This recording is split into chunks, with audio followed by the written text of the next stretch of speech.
What you are about to see is real. There are no reenactments. LAPD, life on the beat.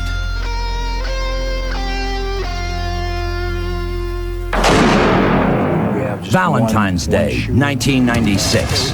Gunshots ring out and a man is murdered in cold blood. The suspect is caught, and in 1997, the trial begins for the suspected shooter. Represented by his attorney, Deputy Public Defender Richard Petherbridge, Deputy District Attorney Dan Damon on behalf of the people, Detective Patricia Ferguson also present. Homicide Detective Patty Ferguson has worked this murder case from the very beginning. She was present as part of the investigating team at the scene of the crime on that fateful Valentine's Day night. Up there, everybody keeps stating that they've heard a number of gunshots, anywhere between 1 and 6. Just work your way. No, what I mean to say is, I'll shoot right up there. Yes. Roll down when you're done there. Come on back over here, okay? That's an entrance. The entrance, I think. Where is the entrance? I did that one up on John. This one right here? Yeah, I did one. There are, from what I'm understanding, 3 pretty good witnesses at the station. The crime scene investigation was meticulous and carried out with the goal of preventing any contamination of the evidence. Yeah, you got this one. Yeah, you got this one. I got this one. Once the community found out about the murder, we received 2 to 3 phone calls telling us that the man that we were looking for was a kid by the name of Insane from the projects. We were able to get a named suspect, photograph of him, able to show that photograph to the witnesses. He was positively identified, and he's hiding from us. We need to talk to him to be able to hear his side of the story. The suspect was arrested in another state and returned to Los Angeles. When they find the suspect in another state, then we try to go for extradition. If the suspect refuses extradition, then we go for a governor's warrant, which is what happened in this case. And it's basically the governor of California sends the warrant to the governor of Ohio. And once the governor's warrant is served, then they release the suspect in our custody. So it took us just a little bit longer to get him back to California. It's been over a year.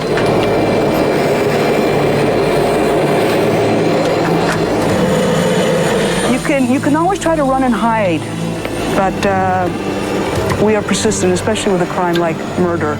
It is something that you never stop looking for. And with the cooperation of the FBI and the cooperation of the Springfield County Sheriff's Department that were instrumental in assisting us in arresting Dwayne Lucas, even in a different state. He fled all the way to Ohio, and he was he's been gone a little over a year. Versus Dwayne Lucas, case number PA 023147. This matter is here for probation and sentencing hearing. This was a very difficult trial to listen to. I watched the victim's family in obvious pain hearing about their loved one's violent murder. It was a vicious, cold-blooded murder. And the court therefore imposes 35 years to life. You are ordered to pay a fine of $10,000 to the victim's restitution fund. The court believes that Mr. Lucas, look this way, sir, I'm speaking to you. The court believes that you do have the ability to pay the $10,000 while you are in custody for the rest of your life through the earnings at state prison. Defendant is remanded forthwith. I'm satisfied with the verdict, and his sons, I'm glad for the verdict for them as well, and I'm glad for my cousin that this is over with, and for my aunt as well, wherever she is. And as a member of the family and as a niece, I'm excited, and as well as my aunt over here. We're all happy about it. Very happy. We're glad it's Justice over. was served. Definitely. Justice was served. Well, I'm very pleased with the judgment that we got today. It was very fair and very just considering the circumstances. As a homicide detective, there is nothing greater than solving a murder, arresting a suspect, and seeing a successful conclusion. The suspect is currently serving his sentence in a California state prison.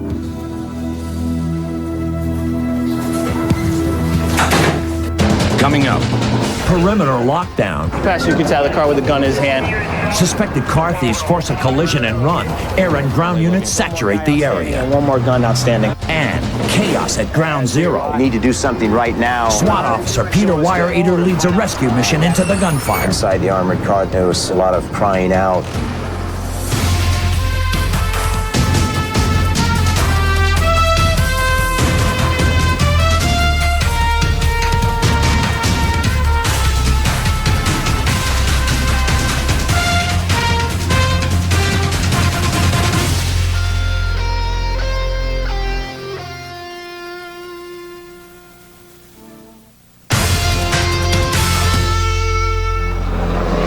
The airship patrols over the scene of a violent collision between officers of 77th Division Crash, the anti-gang unit, and some suspected gangbangers. We picked these guys up, possible stolen vehicle. We tried to do a traffic stop on them. They took off. After pursuit, they TC'd into this wall right here. Backseat passenger gets out of the car. Is that one of our suspects? No. Hey! Come here! Backseat passenger gets out of the car with a gun in his hand, points it at myself and my partner, so I tried to run him over with the car. He flipped over the car and continued running. We got a perimeter set up looking for him right now. Pretty good tight perimeter, so we should have him. Where do you live? Do me a favor, turn around, put your hands behind your head. Walk back. I got him. Until the perpetrator is positively identified, every suspected gang member is searched for weapons and questioned. Come over here. Just come over here. Where do you live at? 54. Right, 30 airship. No, man. You jumped out of that car, didn't you? No, where'd you come from? It's a little crack, sir. I seen all the commotion. I was just like scared.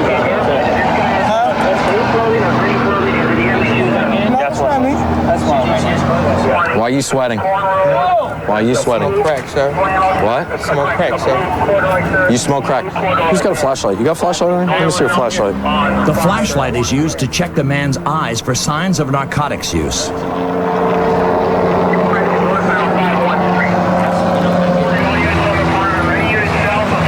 Give me some solid answers, brother. Tell me what happened. Doing nothing here, sir. It's kind of coincidental. Your hand's cut. And your elbow. And your elbow. Your heart's pumping. Sweaty. You're coming right out of where we're chasing people. And you are not just high. You are not high. I'm high right now, You sir. are not. You did not just hit the glass right now. Corvus, they need units on 5-0.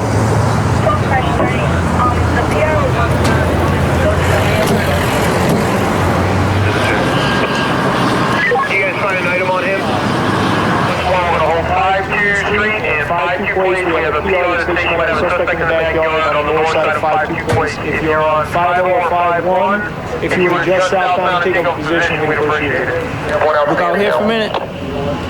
Yeah, that's definitely him. 45 Adam. Put him at 5-0 and Figueroa mid-block. Yeah, 729, 57 Place. We have two in custody now. We've got a gun in the car, and we're going to go search for one more guy outstanding and one more gun outstanding. We have a blue steel revolver. It's fully loaded and the hammer's cocked to the rear. So all I had to do is barely touch the trigger and the round would have went off. A K-9 unit is brought in to help with the search for the outstanding suspect.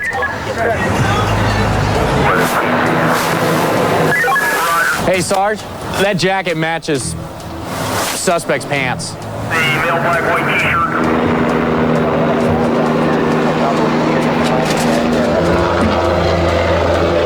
No footprints in the grass, so you know he didn't make it over and come back.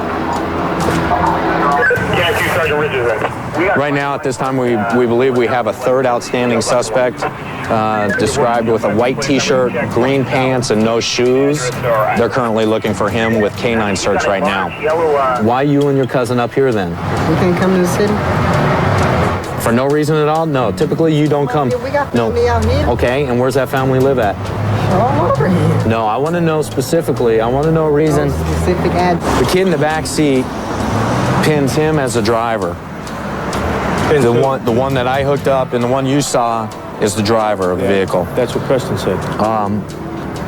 The gun that's on the passenger seat, he claims was underneath the radio. However, he admits to touching the gun. He admits to seeing the gun. He knows that he admits that gun being loaded and cocked. The other guy, who was the driver, had a different gun. Right. That gun we haven't found. Right. There are two guns. The other person that's outstanding is his cousin. Right now I want to find these guns. Yeah. It's real dark.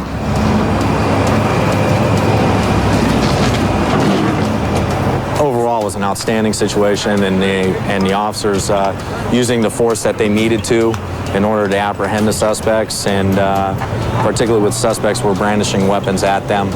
They had no other choice to do what they did, and overall the outcome was very good. The first suspect was charged with reckless evading of the police, a felony.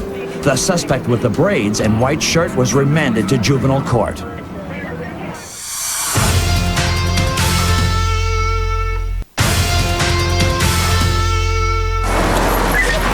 While working the PM watch out of 77th Division, officers Derek O'Donnell and Todd Carpenter are sent to assist fellow officers working an assault with a deadly weapon.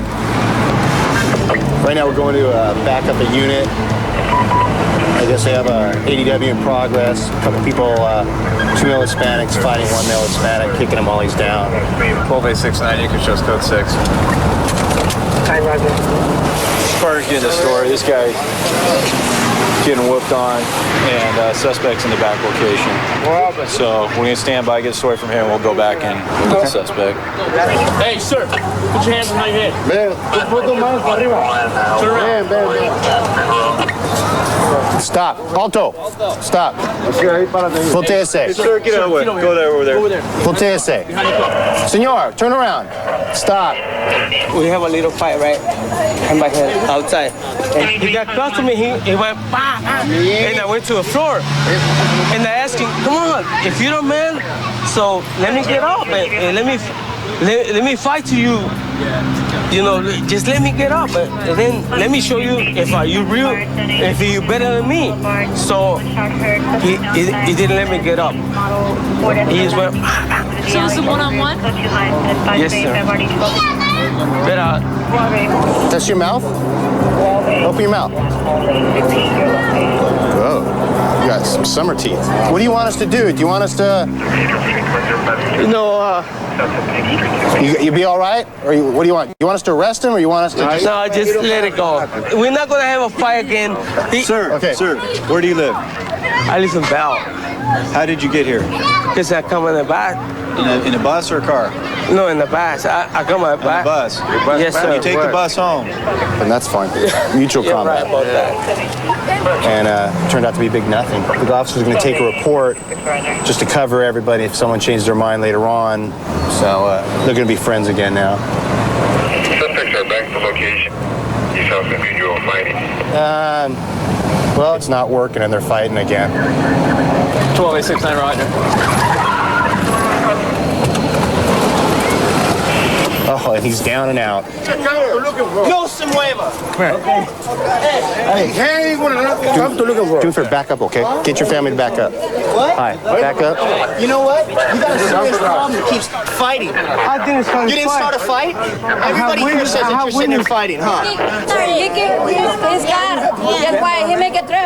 He told me like something like, you almost like my and I got when he told me that my mom was a I got mad and I kicked the tail light, so I back up and Okay, answer me this. I thought you were going to go home. Is that not true? I was waiting for the bus right there. This is what happened after we left. They got into it again and started vicious biting. I was trying to leave when he started talking about me. And so then you had to fight him? Yes, sir. This guy's the instigator. Real quick before. They mixed stories. They both are, I mean, he's probably a little more drunk than everybody else, but. How many beers did you have today? Oh, like about six or 7 or something. 7? But I know what I'm doing, officer. You do? Yes, sir. Basically, we had round 2 of Tyson Holyfield here. In the first round, Mr. Hurtado lost. Went away dejected, went back to his corner, got cleaned up, got refreshed, decided to come back for more. Came over here, kicked the taillight of our victim's vehicle, and then proceeded to hurl insults at him and decided to fight him. The fight went to the ground, at which point Mr. Hurtado did his best Tyson impersonation and bit this other gentleman on the abdomen, leaving him with a pretty substantial bite wound to his stomach and a dislocated shoulder. So he'll be going to jail for vandalism on the vehicle and ADW on the other gentleman. Suspects are back to location. The biter was charged with assault with a deadly weapon. The charge was not filed, and a hearing will be held to mediate the dispute.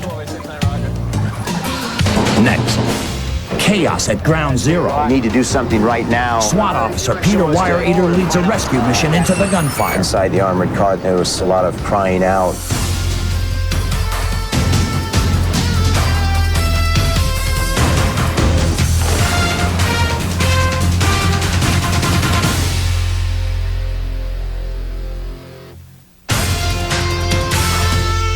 Have a possible 211 in progress at the Bank of America. The most televised bank robbery in the United States took place on February 28, 1997 in North Hollywood. I've been hit in the shoulder. We have an officer down. I was shot twice. I need an RA unit. I was shot in the foot. I was shot twice. 9989, come in. Question SWAT, code 3. One of the first to respond to the call for SWAT was Officer Peter Wire Eater.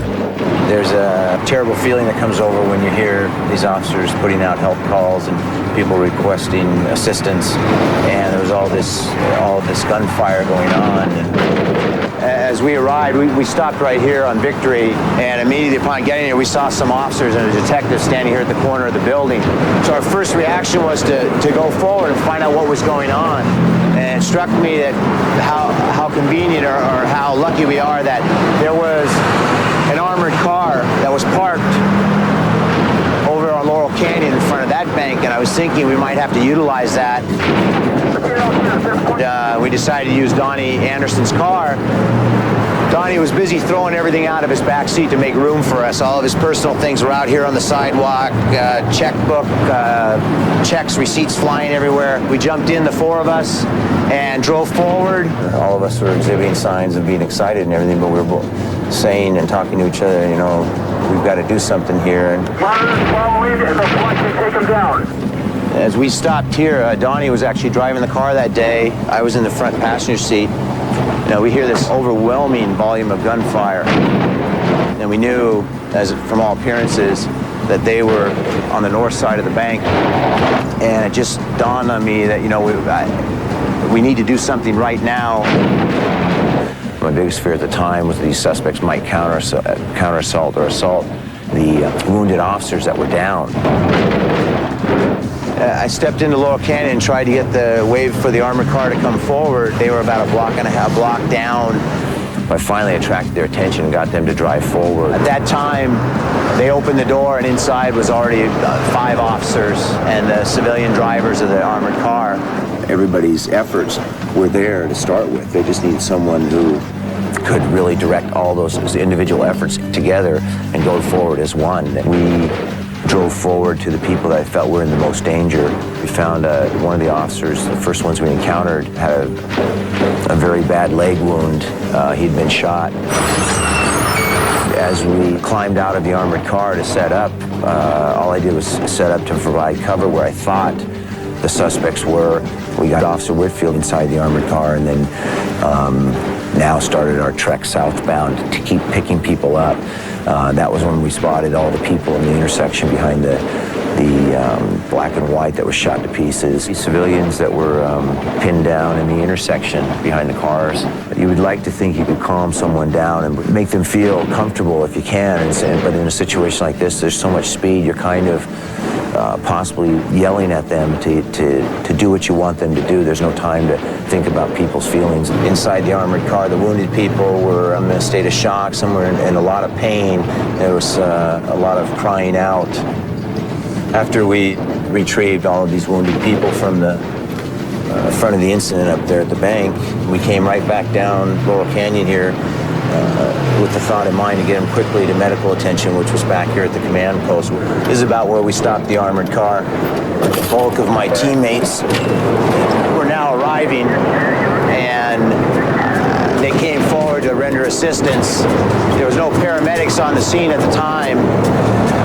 So we took the wounded people, brought them out because of the necessity to use the armored car, and our own EMTs from inside our team started rendering medical aid to them right there. I have to admit, it's exciting being a part of this team and being involved in this, and the real pleasure is the fact that we come out, we're able to take control of the situation, whether it be here or any of the others, and peacefully resolve so many. That's the real pleasure in all of this. 11 officers and 3 civilians were injured during this incident. Remarkably, there were no deaths. LAPD Life on the Beat. We'll be right back.